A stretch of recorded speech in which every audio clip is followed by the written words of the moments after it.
Hey folks, JR back for another episode of Echoes of Shannon Street Case File. It's going to be episode 60, Inside Scene Description. Before we get started, folks, as always, if you get a chance, please hit that subscribe button. I would appreciate it. Also, hit that link down in the description. Follow me on Twitter, follow my podcast. Come over and visit me at Facebook or visit my website, buy you a copy of the book, copy of the documentary. What we're going to do today now, we're going to actually finish up the rest of the outside scene description. We've got a little bit of that, and then we're going to start in on the inside scene description. So this is like a 2-for-1. You can't beat it. All right, folks, let's get into this and see where it leads us. All right, finishing up at the top middle paragraph. On the driveway, approximately 5 to 6 feet from the western edge of the house, near the southwest corner, is 4 spent shotgun shells that are blue in color at the rear of the Continental. Entering the gate at the southwest corner of the house, facing southward, is a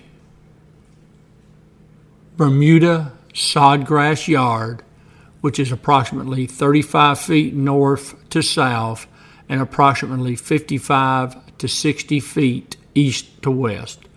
This entire backyard is enclosed with a redwood stained wooden fence with a 3-board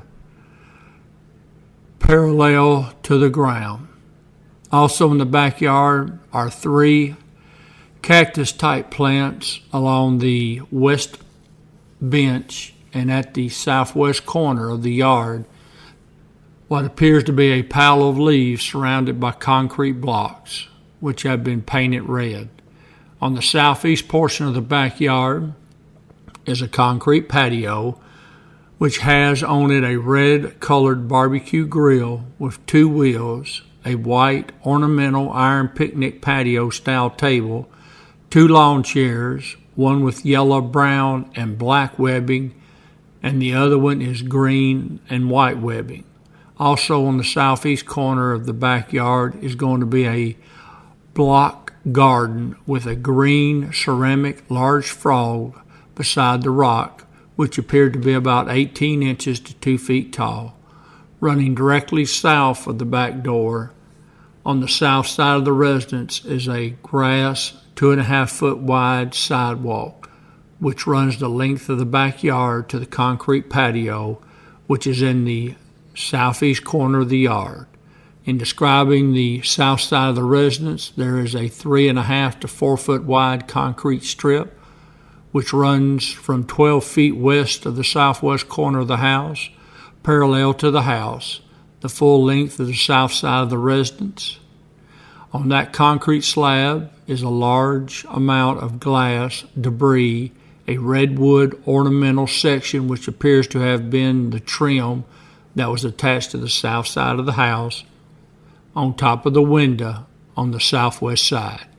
Moving from west to east across this concrete strip, approximately 8 inches from the door on the south side of the house, which, by the way, is a wooden door which has been painted red and which has gray duck across the bottom portion, which runs parallel to the ground. Located on the ground or directly south of the door on the south side of the house, scattered about the ground, what appears to be 8 spent holes from M16 rifle, from a M16 rifle. Also on the door itself are 2 small holes, both of which are 4 to 5 inches below the doorknob itself. One being directly under the doorknob and the second one a little to the east of that, probably about 3 to 4 inches right at the door jamb. Moving further eastward across this slab, it runs parallel to the south side of the house, is a plastic white flower pot, which has also 1 spent hole in it, which appeared to be of the M16 caliber ammunition. A pair of eyeglasses, believed to be prescription glasses, which are gray plastic frame, are lying 2 feet southeast of that flower pot. almost directly beneath the window on the southeast portion of the house. It should be noted the two windows on the south side of the house are completely minus of glass. Window on the southeast portion has some glass in it, still hanging in it. It should be noted that there is a spin hole on the inside of the window, on the window sill, and also appears to be of M16 caliber. On the southeast corner of the house, what appears to be an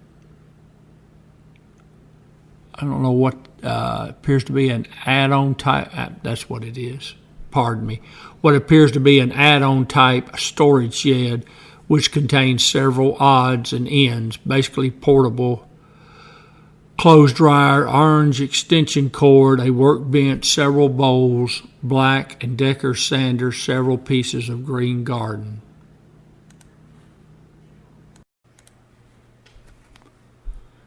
Hose on the floor. Beginning to describe the east portion of the house, starting from the southeast corner, looking northward, which would actually be the yard at 2243 Shannon, located in the back southeast corner of the residence of 2239, are three spin holes which appear to be of .38 caliber, one live round, which is also of a .38 caliber copper jacketed live ammunition. Moving northward, further described in the east portion of the house, is a black hood from a car which has the words Dodge on it, propped up against the ad on storage shed. Moving on further northward is a access crawl space hole at the ground to gain entry underneath the house, approximately 5.5 feet from the ground, being a Gibson air conditioning unit being affixed to the wall and is cemented also with duct tape. Below the air conditioning unit, the ground, approximately 3 feet south of the air conditioning unit, are two orange metal drive-up automobile type ramps. It says lamps, I'm assuming that means ramps. And then moving on northward again is a window which is half broken out, which is covered by a white awning of metal material. Should be noted that this window also has some yellow plastic at the top half of it, and at the lower right-hand corner of this plastic, some type of a hole appears to have been made by a bullet, and on the ground beneath the window are several pieces of broken glass. Scattered about that window glass are 5 spent blue shotgun holes. Moving on northward, there is a second window which has a window-type air conditioning unit in it, which is a General Electric brand. Should be noted this window is covered also with white metal awning, and that the window is partially knocked out, but does have some glass in it. On the ground directly below this window are 5 blue spent shotgun holes and a $1 bill of U.S. currency folded in half lying on the ground, 2 feet from the east edge and 3 feet from the northeast corner of this residence. Folks, as you can see, there's definitely some detail involved in these scene descriptions. All right, now we're going to go on and hit the inside.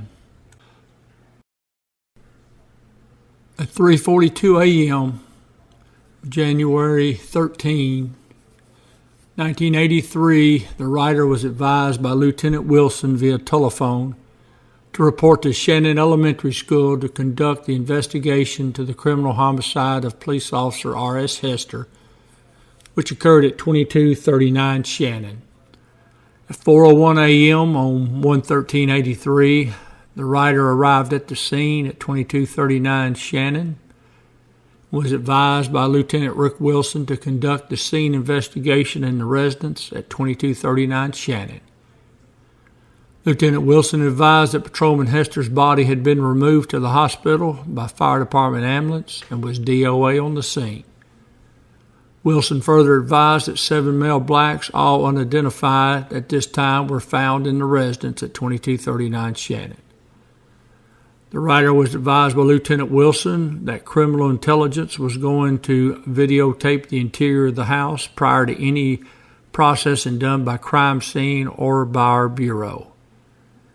At 4:38 a.m., 11383, the writer and Lieutenant Wilson entered the residence with Dr. Harlan of the medical examiner's office so he could conduct a preliminary investigation of the 7 male blacks found inside the residence.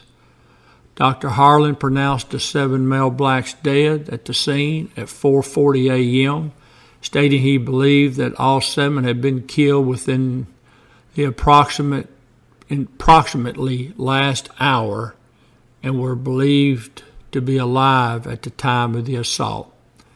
The residence at 2239 Shannon is a frame dwelling, 3 bedrooms, living room, dining room, kitchen, 1 bathroom with a large den on the rear or south side of the residence.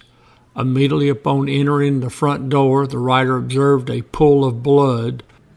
In that pool of blood, the writer observed 1 broken watch, a portion of an MPD name emblem stating service since 1973, 1 black pin or strap for the name tag. Approximately 1 foot east of the puddle of blood, the investigator observed a second back from the name tag, and approximately 18 inches to the south of that puddle of blood, the investigator observed an MPD collar emblem. Approximately 24 inches southeast from the puddle of blood, the investigator observed a powder blue spread tight comforter which was bundled up and did not have any noticeable blood on it. Approximately 3.5 feet south of the puddle of blood, the investigator observed a broken watch band, which apparently came from the watch found in the blood puddle of blood.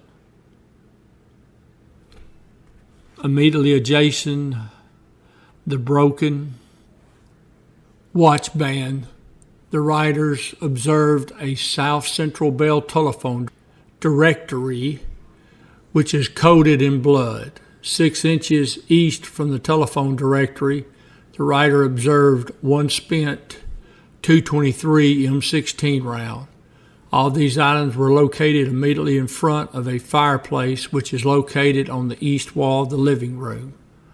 Immediately in front of the fireplace, the writer observed 1 Cool Filter King empty cigarette package which had, it appears to be samples of blood. A police type 8-inch slapper made of leather was observed also adjacent, immediately in front of the fireplace, and also appeared to have bloodstains. Several pieces of broken mirror were observed on the living room floor and were observed to come from mirrored panels which were located on the east wall of the living room above the fireplace.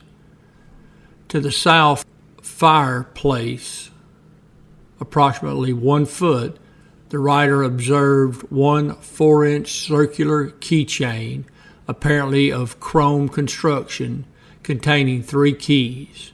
Adjacent to that ring, the writer observed a black trifold men's wallet. It is possibly belonging to one of the officers.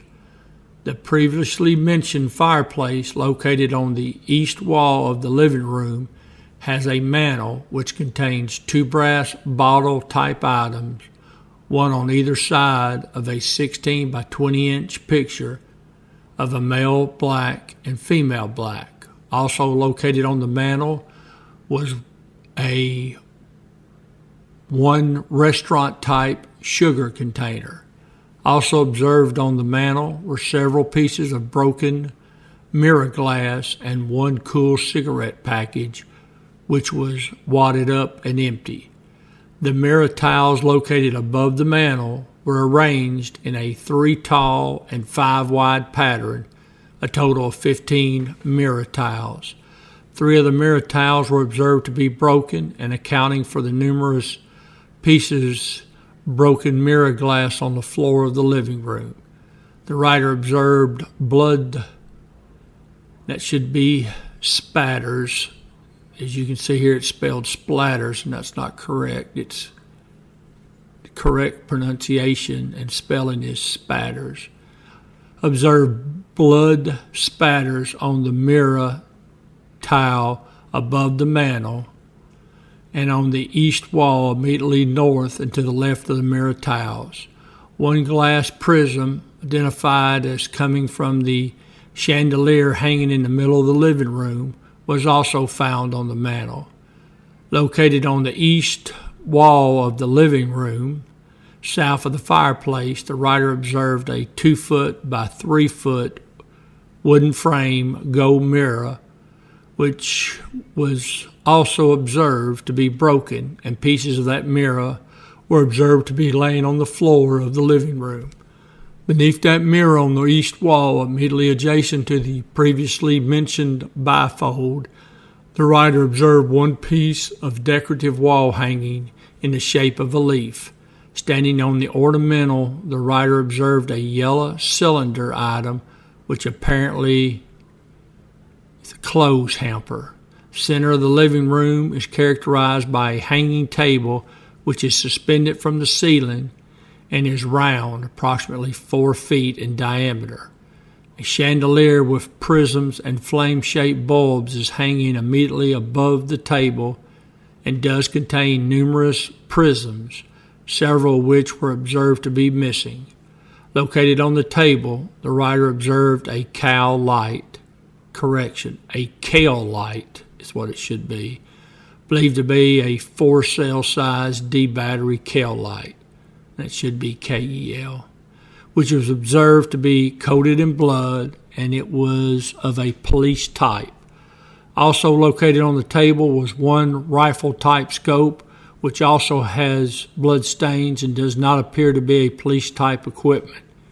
Located on the north edge of the table, the writer observed a MPD badge number 480, which is blood-stained and appears to have a fingerprint in the blood. A coffee cup containing what appears to be coffee is located on the table. A set of keys containing a Smith & Wesson handcuff key were also located on the table, may be the property of the officer. 2 other coffee cups were empty, and 1 glass and 1 Chefway 24-ounce salad oil partially empty bottle. An ashtray containing ash residue was observed on the table, and immediately beside the ashtray, the writer observed what appears to be a marijuana roach. Several bloodstains were observed on that table. A 8-track should be tape and top of a coffee pot, and a paperweight containing the initials of JBS were also located on the table. A quarter and 3 prisms from the chandelier were also observed on that table. Located approximately 6 inches from the edge of the table, southwest from the table, the writer observed a MPD radio with the number 33 on the back, which was laying face down and did not contain a battery. Adjacent the radio, the writer observed another prism, and approximately 2.5 feet west, the writer observed a blue Bic lighter, 2 ashtrays, and then whatever was there has been removed, so I don't know what it was he found. A second police-type Kale light, which appeared to be a 4-battery C-cell, was observed partially laying under a plastic notebook, brown in color, immediately west of the ashtray. Also located beside the police Kale light, 1 tear gas canister. The previously mentioned notebook and Kale light located immediately west of the table, and approximately 1 foot from the edge of that table, the writer observed 2 puddles of blood, which appeared to be a large quantity of blood, and 1 empty coffee cup laying in that blood. A second blue Bic lighter was found adjacent to blood puddle. Moving northwest from the table, approximately 4 feet, the writer observed a second Motorola police radio containing the number 41A, appearing to be a North Precinct radio. That radio was laying face up and also appeared to be bloodstained. Located on the north wall of the living room, the writer observed, after closing the front door, numerous bloodstains in the northeast corner of the bedroom, and on the floor and walls of the inside of the door and on the left door facing. Now he's talking about the northeast bedroom. A beige love seat type couch was located on the north wall, immediately west of the front door of the right corner, the left side of the couch being coated in blood, and the carpet immediately beneath the couch was also observed to be covered in blood.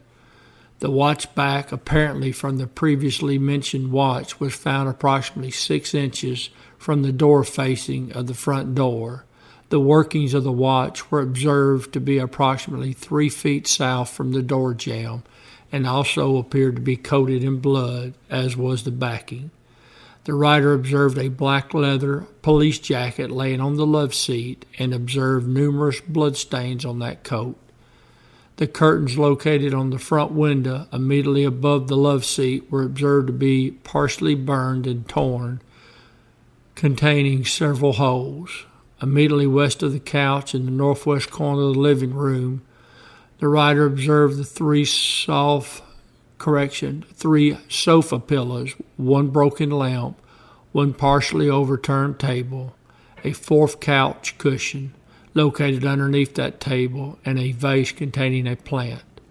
3 additional glass prisms coming from the chandelier were observed in that immediate area, and 2 of which were observed to be coated with blood.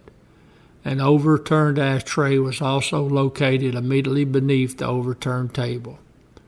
Located on the west wall of the living room, the writer observed a full-size couch, which was pulled partially from the wall. The curtains over the window on the west wall were observed to be,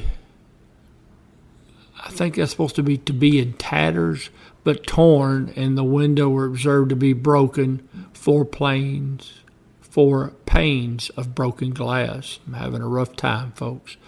Located on the south wall of the living room, the writer observed an apparent center of the wall, 1 partially overturned flower pot containing a plant, and 1 gold ceramic wall hanging similar to the type previously described. Immediately north of the wall, the writer observed 3 cassette tapes, 2 of which were Stevie Wonder songs in the key of life, and the 3rd was no factory label, but plastic embossed label, "Be a Happy Man." A round-type chair, approximately 4 feet in diameter, was located approximately 18 inches from the south wall of the living room. The writer observed several blood stains on the chair and 1 brown Princess-type telephone, which was observed to be off the hook, both the receiver and the base being located on that chair.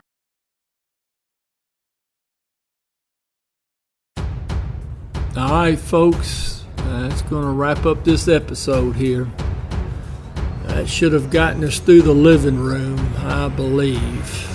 And next episodes, we'll go through the rest of the house. Folks, I hope you've enjoyed this episode and all the others.